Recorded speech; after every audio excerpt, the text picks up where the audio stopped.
அஸ்ஸலாமு அலைக்கும் வரஹ்மத்துல்லாஹி வபரகாத்துஹு. கும்பகோணத்துல பெண்களுக்கான ஒரு பள்ளிவாசல், ரொம்ப அருமையான ஒரு பள்ளிவாசல், ஒரு பெண்களுக்கான தொழுகை இடம் அப்படின்னு ஏற்கனவே இருந்த ஒரு பள்ளிவாசலோடு ஒரு இணைப்பு பகுதியாக அதை சிறப்பாக ஒருங்கிணைச்சிருந்தாங்க. அதுல ஒரு பெண், யாருன்னு தெரியாத சகோதரி, தன்னோட பிள்ளையிடம் இதை கொடுத்து அனுப்பினா. அந்த கிஃப்ட் ராப்பருக்குள்ள என்ன இருக்குன்னு எனக்கு தெரியாது. ஆனால் இதுக்குள்ள அம்மா ஏதோ நகை வச்சிருக்காங்களாம், உள்ள போன் நம்பர் இருக்குதான், லெட்டர் வச்சிருக்காங்களாம். நீங்க போய் பார்த்துட்டு இதை அம்மாக்கு போன் பண்ணி பேசுறீங்களா அப்படின்னு காதுல சொல்லிட்டு போயிட்டா. பயங்கரமான கூட்டம். சரின்னு கிஃப்ட்டை வாங்கி வச்சுட்டு வந்துட்டேன்.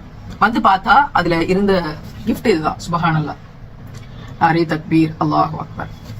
இது என்னோட மகளுக்காக உங்களோட டேபிள்ல வச்சு இந்த வீடியோவை நீங்க போட்டீங்க அப்படின்னா என்னோட மகள் ரொம்ப சந்தோஷப்படுவா அப்படின்னு சொல்லியிருந்தாங்க.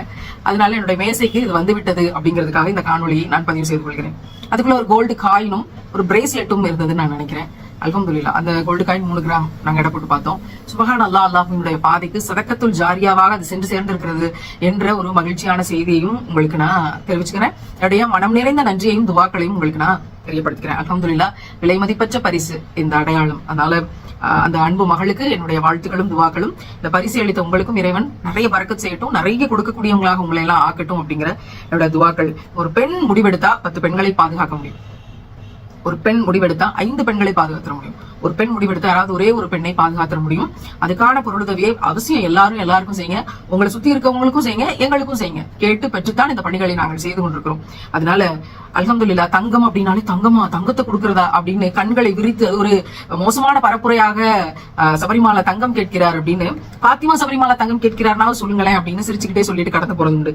அப்படி தங்கத்தை ஏதோ ரொம்ப பெருசா பேசிக் கொண்டிருக்கிறார்கள். தங்கம் பெரிது அல்ல. நான் என்னோட எல்லா வீடியோலையும் சொல்றேன், ஒரு 3 கிராம் காயினையும் ஒரு பிரேஸ்லெட்டையும் கவர்ல போட்டு ஒரு கிஃப்ட் ராப்பர் அப்படின்னு கொடுத்து ஒரு லெட்டர், அந்த லெட்டர் நான் இன்னும் படிச்சு நான் தனியா பதிவு பண்ணும், அது ஒரு தனி வீடியோவா பதிவு பண்ணி வச்சிருக்கேன். இனிமேதான் அவங்களுக்கு போன் பண்ணும். அந்த சகோதரியினுடைய விஷயங்களை அத்தாட்சியா வச்சு, விட்னஸா வச்சு சொல்றேன். தங்கம் இந்த உலகத்துல பெருசு கிடையாதுங்க. இந்த உலகத்துல பெருசு ஈமான் தான். இந்த உலகத்துல பெருசு இறை அச்சம் தான். இந்த உலகத்துல பெருசு மறுமைக்கு நம்ம என்ன கொண்டு போறோம் அப்படின்னு செய்யக்கூடிய நல்ல அமல்கள் தான். அதை தவிர தங்கமோ வைரமோ வைடூரியமோ பெரிது அல்ல. உங்களுடைய சொத்துக்கள் பெரிது அல்ல. உங்களுடைய பொருட்கள் பெரிது அல்ல. நல்லா ஞாபகம் வச்சுக்கோங்க. அதனால இந்த தங்கத்தை வச்சு இதை பெருசு பெருசு பெருசுன்னு பேசுறதையே என்னால் ஏற்க முடியவில்லை. அல்லாஹ்வின் பாதையில் நின்று கொண்டு கடினப்பட்ட மக்களோட கண்ணீரை பார்க்கும்போது அந்த கண்ணீர் தான் பெருசா தெரியுதே தவிர, அதை எப்படியாவது தொடச்சு சரி செய்யணுமேங்கிற ஆதங்கம் தான் பெருசா தெரியுதே தவிர, அதுக்கு முன்னாடி தங்கமோ பணக்குவியல்களோ அந்தஸ்துகளோ யார் தெரியுமான்ற பெரிய மனிதர்களோ பெரிய இடமாக தெரியல.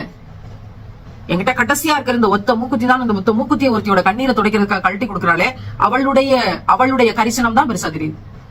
எனவே இந்த உலகத்தில் தங்கம் பெரிதல்ல, தாஹா நபியின் கருணை பெரியது. அஸ்ஸலாமு அலைக்கும் வரஹ்மத்துல்லாஹி வபரகாத்துஹு.